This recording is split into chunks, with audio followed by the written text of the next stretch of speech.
So, um, there really can't be a purpose because the purpose is postmodern. The purpose is to say there shouldn't be a purpose. The purpose is to say that I don't need to adopt rules. And yet, after that, the purpose is whatever I make it. So what am I making it?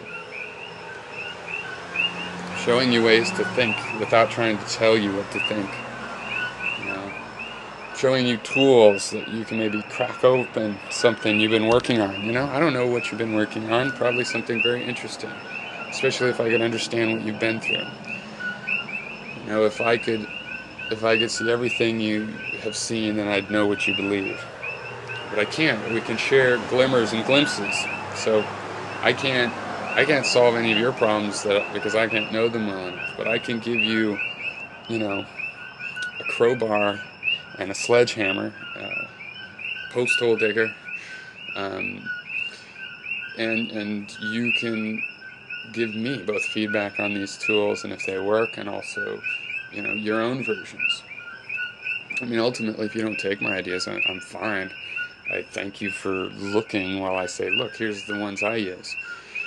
Again, because I'm judging this on my personal benefit. I know what I think of the tools I have, and I know that I have been able to improve those tools through conversation and dialogue, and that I'm personally gaining.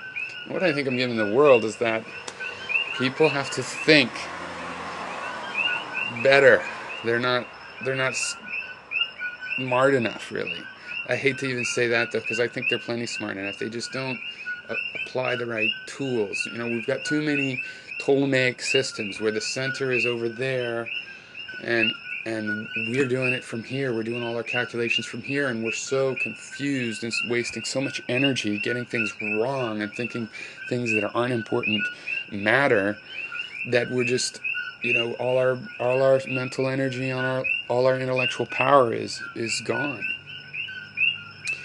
And if we just had some simpler mathematics, so we don't overly complicate so many things. I mean, we're just look, people think we have to have war on Earth. We are overcomplicating it. You don't have to have war. Now, you can tell me, oh, but I like war. I want to always have. That's different. Fine, tell me that. But stop telling me you hate war, but it's inevitable. We've always got to have it for some reason. It's simplistic thinking. It's because our center is in the middle of war thinking. And so, of course, everything has to be war. Look, but it's like if we just put our center of thinking over in the let's eat and have a good time universe, you find that war is it won't even make sense when you write about it in fiction and history books. Sometimes people ask me why I continue to talk to someone.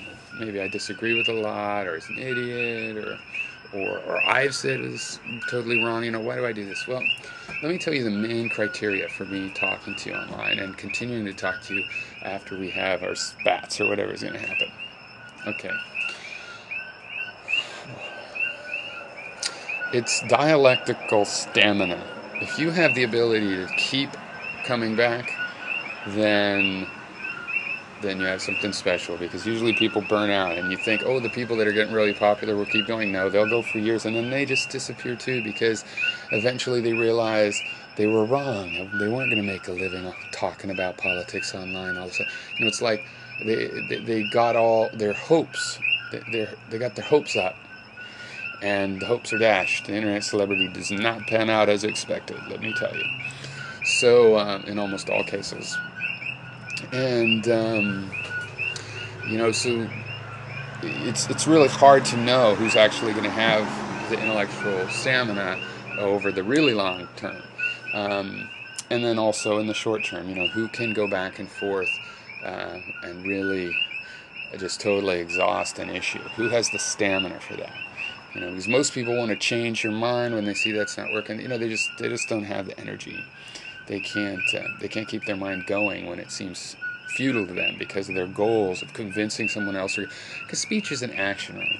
All speech, language, all of these words you can talk about the meaning, and that's useful, but really a word is what it does to somebody's mind, what it brings to mind, the emotions and everything. That's what a word really is. It's what it's what the word can do. Okay, so if people are going to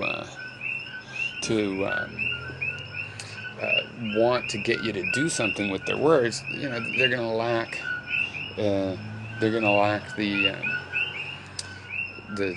the dialectical stamina, because they're going to be frustrated when facing somebody else that is not so swayed by words that way. Somebody that really does understand words as meaning, where when I tell you words, it's an action, but the action is that I want you to understand an abstraction. I want you to understand something.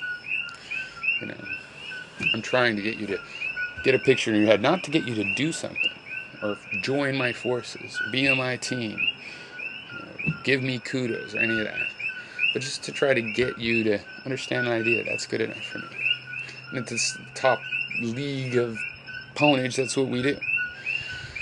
We put ideas in each other's heads, not to destroy those other people, and with a certain amount of respect. And then we let the ideas battle it out. It's kind of like a robot wars.